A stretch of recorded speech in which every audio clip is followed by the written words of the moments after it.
All right, I'm going to start with a little background. First, we started this project just before our senior year officially. It wasn't going to be anything school related. It wasn't going to be like a senior expo or a senior project. It was just more for fun. I had the idea my freshman year of high school. We all made fun of him for it. Yeah, I started buying some things here and there sophomore year.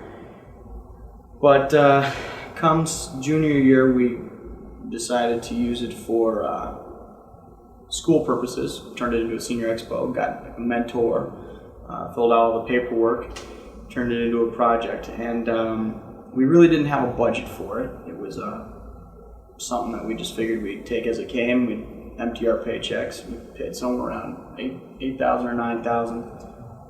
And we also got a generous loan, or not so much a loan, it was Donation. Yeah, a donation from the Veterans Association locations here in Tucson and in Phoenix, equivalent of about $300. Really, it's just, I guess that was basically the funding, and we really had planned on this being kind of a little thing, just more of a backyard handycam type of thing. Wooden prop guns and stuff. Yeah, and we had planned with all these we build these wooden prop guns. Grant Rogers, who's one of the guys who plays the M60 gunner, he had some woodworking skills and metalworking skills, and we thought he would make all these great things for us. But over time, we were like, that's not going to work. Or hey, if we bought this, then we can do this particular shot or this particular scene. And it just kind of slowly grew from there, and more out of proportion until what you see on in this DVD. It was really like a strive for authenticity in a sense, and it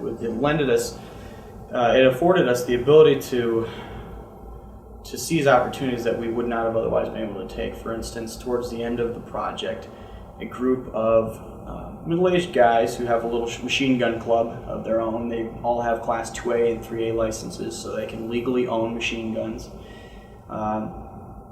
Reed contacted them. He somehow got a hold of them, and we were able to go out and shoot their weapons, record the audio, and use that as a background for all the gun sounds that you hear in our movie, and also a few of the clips in the movie in which Grant, the M60 gunner, is shooting his M60. Some of those shots are real. He was standing behind a blue screen, and it's all because of those. And one of the major players for that was Apache Ordnance. Mm-hmm. So, I mean, they were a huge help to us, and literally brought out $200,000, maybe even more worth of Class 3 automatic weapons, and that was a great time with that too. And I mean, we had a lot of other great times too. Just there were some points where we definitely wanted to give it up. No, yeah, there was lots of those times. There was also times that we had a lot of fun. Spending the night before each film day. Yeah. Some of them were more interesting than fun. Drew and I had. There's one of the first times we were building a base camp. We wanted to do a base camp scene in the beginning of the movie, and it didn't work out because of time and lack of resources and whatnot. But we had these two pits dug that were 5 feet deep, and they're about 15 by 15 square. And we were gonna put in like subterranean kind of buildings, just where you'd see the rooftops. And we didn't have any roofs on these at the time, and it was getting dark, and it started to rain. And Drew, he's the M79 gunner, both of us ended up sleeping in the bottom of one of these pits, and it got really muddy, and it was a bad decision. Yeah, it was but it was interesting because I felt like it was authentic, and the rest of us ended up sleeping underneath our ponchos. Yeah, and they were dry, and it was it was nice for them. But it was nice. I noticed that the whole time I really strove for the authenticity of the things. Like I would read a lot of these books, and Reed bought this book on uniforms and equipment. I'd study through that, and we'd make sure everything was correct in terms of the gear and our weapons. That's why we spent the extra money, went the extra mile, and got weapons that looked real, because like I said, once we got the ability to shoot the real ones, we could interchange both from clip to clip, and you wouldn't be able to tell. Also, as far as accuracy, we also had a U.S. Retired U.S. Army Ranger medic, and I actually play him, and you'll see in his introduction on the DVD, Peter Soleil, and he was also our advisor, both medically and also just as far as uniforms and tactics, that type of stuff.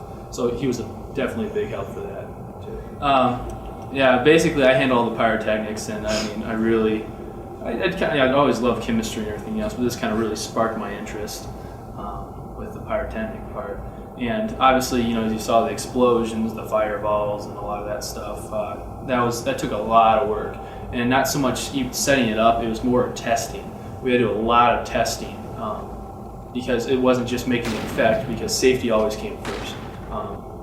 Some of these squibs. That's what the explosive charge we call it, and we were setting them off very close to people. And we had to do a lot of testing to make sure, hey, how far do these things need to be buried? Should they be buried? Originally, we did the very first test, we actually thought we were going to place the explosive in like a metal funnel. And Grant and I made this metal funnel out of sheet metal, and we tried to hammer it, and we figured we'd bury it and place the charge in to send the explosion kind of in like this upward kind of spray. And we'd pack it with materials such as, soft materials, stuff that didn't have rocks. Like we used cement powdered cement or something in the powder form for a lot of our explosions, just to keep it harmless for the most part. Yeah, even way beyond pyrotechnics, though, the whole thing's just been a huge learning experience for, I think, everyone, especially Mike and I, though. Obviously I had to worry a lot more about safety being more pyrotechnic stuff, but you learned a lot about people. Oh yeah, business skills. In the beginning we had to find locations to film. Most of our locations were private property or protected parks, and you can't just go on and film there. You had to learn business strategies, what procedures do you have to go through to get permission.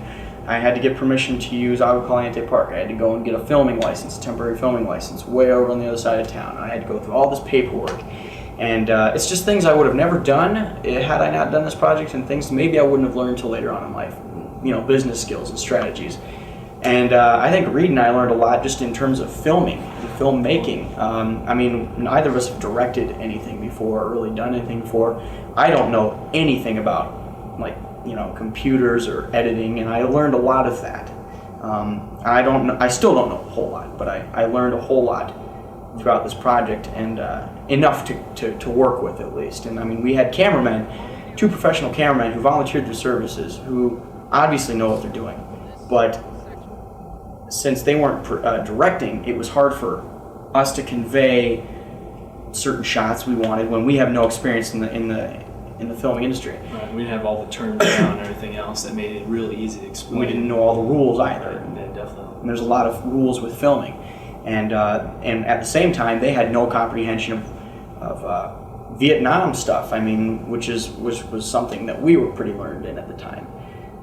So it was interesting because this whole movie was really just a collection of people who excelled in certain areas, in small little areas in life, with different talents and gifts. I have this love for military history and collecting uniforms and equipment. Reed has taken a huge interest in pyrotechnics. We found cameramen who love doing that kind of work. They have tons of equipment. There's kids who are really into editing, or Joel. Yeah, we have Joel Kelly with our music. Wrote his besides the credits, he wrote, that's all his original music, and he performed it even. Yeah, he did it on his keyboard or something like that, and it was just incredible for a bunch of kids who were either finishing high school or just out of high school to put something together like that on no budget, with a lot of, everything was volunteer pretty much. We had a lot of gracious people willing to volunteer their time, and it would have cost us a lot of money had those 2 cameramen charged us. We had weapons. Stephen Haynes. Yeah, Stephen Haynes. He's got his recording studio, and he could have charged lots of money, but he was willing to do the services for free. So it was kind of neat. We got a lot of people from, I guess, the community. Even the further Phoenix community. We're here in Tucson, Arizona, but it was neat to see that. I think all these people, they kind of saw a little bit of our vision or knew us or something, and they were just kind of hopped on board or contributed something, and that was absolutely incredible to see that. So that was definitely one of the neater sides of the project. Definitely, because it created a lot of bonds, a lot of friendships, and we have tons of contacts now. And we also owe a lot of people a lot of favors. Oh yes, definitely. Favors we probably won't be able to come through with. But no, looking back, I noticed it started out as was a real struggle. We didn't really know a whole lot, especially with special effects, visual effects. I mean, we went through such an evolution of such a process to figure out what the right, how to make these squibs go off, the explosions, to make it look like someone had been shot. I mean, we were toying with so many different ideas. For instance, with making it look like a bullet ricocheted off the ground or a tree or just, hit some solid surface like that. We were at first planting little black cats, with electrical lines, or fuses underneath the ground and lighting them or setting them off electrically. It went from there to we kind of gave up on that because they weren't working, and we tried making some little spring-powered mechanism that you could pull a little string on and set that off, and that died real quick. And Yeah. and we settled on shooting paintballs at the ground, and that worked better than anything else. And it was just an evolution of things. If we had known what we know now in the beginning, it would have gone so much more smoothly, but it was all part of the learning process. Definitely. And I mean, everyone you see on there, half of them have never done any acting at all. I mean, the other half have been in plays, which Chris O'Neill, and it showed too on screen. Yeah, well, I mean, you have too, but even then, I mean, plays aren't quite the same. You do different things in plays than you do in video. Definitely. And it was a big challenge at first to get used to just having this camera in your face. That was totally different. You see all the home videos, and everyone, when the camera turns on them, they start acting different, and you're like, oh, come on, go back to Smile at the you're camera doing. and stuff. Or yeah, they're smiling at the You're camera, really supposed whatever. to act like the camera doesn't exist, and you're not supposed to act. You're just supposed to be natural, it's hard. It's really hard to do. So in some ways that was a bane, as far as acting, but in some ways it was kind of neat because the way our films, film documentary, it has elements of a documentary, it has elements of the film part. As far as the documentary side, actually having no, true actors, I guess, was actually helpful, I think, in creating that, because it was just, hey, these are the guys, these are average kids, if you will, that were in Vietnam. Made it quite down to earth. Yeah, very, very much so. Going back to the people and what we learned just about people, just keeping, first of all, we had to find everyone who wanted to participate, and I don't think we even knew what we were asking them when we first started this. It blew very much out of proportion. We made parents mad, and everybody got very sick of it, myself included, at different parts. Just when the realization set in of how much work we actually had to do and how many more times we really would have to go out there. I remember when we first started this project, we had a meeting with all the parents and everybody, and we said to everybody, it'll take 4 weekends of filming. And it turned into many weekends that stretched throughout the course of over a year. Just kind of, spread out, but the whole filming process wasn't even done for a year and 2 months or so. And that was quite a shock when you sit back and think about it, because it was hard to continue to drive on and to continue to be determined and to stick with it, because you just sit there and realize, hey, I'm out here for the 7th, 8th, 9th time, and I don't like this anymore. It's really hot out. I hate wearing the gear and all the uniforms and filming all day and being really thirsty and hungry, and it was just miserable most of the time. I look back and I think, it wasn't so bad. It was actually pretty fun, but during it, when we were filming, I hated it. I hated it so much. It was not fun at all. It was more of a learning experience than an enjoyable experience. And looking back, I'm glad, but then, at the time, it wasn't something I quite enjoyed. On the other perspective, I don't know, I kind of enjoyed there's some days I have to admit I absolutely did not want to be out there. Especially the days that were consecutive days where we went out there. It got boring real fast when there's no action shots. Yeah, no special effects. When we were doing the explosions, I had a lot of fun. Yeah, people started having fun when we blew stuff up. Yeah. Yeah! You guys are freaking insane. I guess that's another thing, that we had to learn was, how do you get people out there who, none of these people are paid, first off. How do you get people out there? And we need, we got to have every single one of them for a certain scene that we planned out. How do we get them out there and keep them motivated? Yeah, you learn a lot of people skills. And that was, honestly, we'd comment, that was the hardest thing about filming, was setting up a day when we could get everybody out there for the time allotted. And unfortunately, you couldn't foresee how long it would take to film something, so you give them an estimated time, and 2 hours later we're still out there filming, and everybody started to get a little, upset, or kind of grumpy, and myself included. And so I mean, it was definitely the biggest challenge about filming, was just getting it set up to film, getting everybody out there. As far as the purpose of this project, so why did we do this? What kept us motivated? I mean, first and foremost, I would say it was for the vets. I mean, we kept trying to remember that this is something beyond ourselves. What are we doing this for? And I guess Mike and I were both entering the military, as well as like 4 or 5 other guys of the cast. Yeah, lots of us. Yeah, are entering the military, and it was just the deep respect, I guess, that we have for the U.S. military and the sacrifice that they've made over the last, essentially since our country was founded. We just wanted to basically say thank you for that. Another thing, though, that definitely kept us motivated was the fact that, we started this project, and Mike and I both are semi-perfectionists, him probably more so than me, but we can't let a project just fall through. Yeah, it can't go unfinished. You gotta finish it, especially after we put this much into it. Yeah, oh yeah. And so that's what we kept saying to ourselves. Yeah, and in kind of a tunnel vision sort of way, and maybe it was selfish, but it helped keeping us going. One of the biggest motivators was just, hey, we can get it done, or hey, the action scenes we're going to get to film. If we can get this boring stuff done, we get to blow stuff up. And look forward to that. Or looking forward to watching a scene edited on the software programs we have. Things like that. Just little things like that kept us motivated. See the final product. Yeah. Seeing the final product. Those were little goals that we set. And to achieve the whole dedication to the veterans.